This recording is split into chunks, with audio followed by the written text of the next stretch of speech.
White House says the debate on contraceptives is over, but our next guest says not so fast. Congressman Darrell Issa is chairman of the House Oversight Committee and planning congressional hearings on the mandate this week. Congressman, this is just beginning for you, huh? It really is just beginning, and let's look at it this way. Under Obamacare, if in fact they can tell clerics, rabbis, priests what to do related to health care, there isn't a limit. And, you know, this hearing will be about the basic question of separation of church and state, the basic question of the First Amendment, the basic question of whether or not in this country we tell religious people how to live their lives or what to do.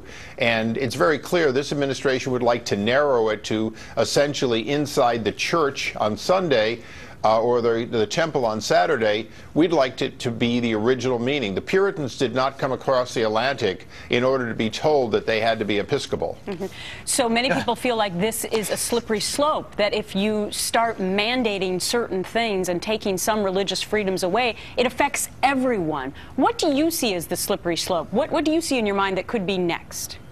Well, I think that when we look at the First Amendment, your right to speak, my right to speak, and of course, in that same context, religious freedom and their right, we have to assume that we have to go back to literally original intent. You don't change the Constitution. You have to presume that in the pursuit of their religious beliefs, you have to very much support what a religion does. You know, there have been cases as simple as religious people knocking on doors trying to add to their religious following, and groups saying, well, you can't come to our neighborhood. Well, the answer is that's inconsistent with the Constitution. This administration gets it.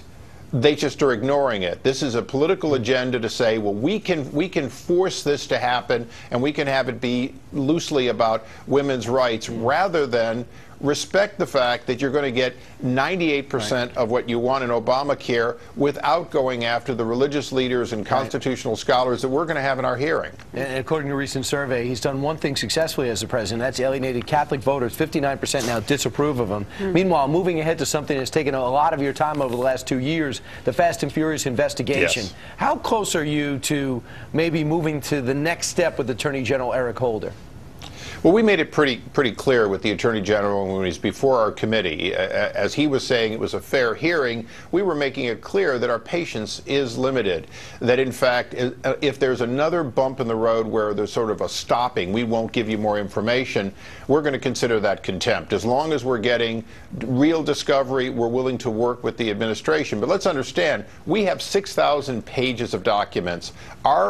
Our request for documents is just as extensive as the Inspector General, who has 80,000 pages. It's very clear there's two standards. One when they're trying to spin an internal investigation, one when Congress says, look, we want to get to the bottom of it and we want to get this to never happen again. It's taken us pretty close to a year just to get to their real admission that this was felony stupid, this was wrong.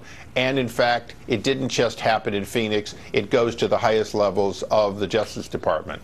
All right, Congressman Darrell Issa, you got your hands full Thanks, with a lot of different hearings going on many different topics. Good to see you today. More to come. Right.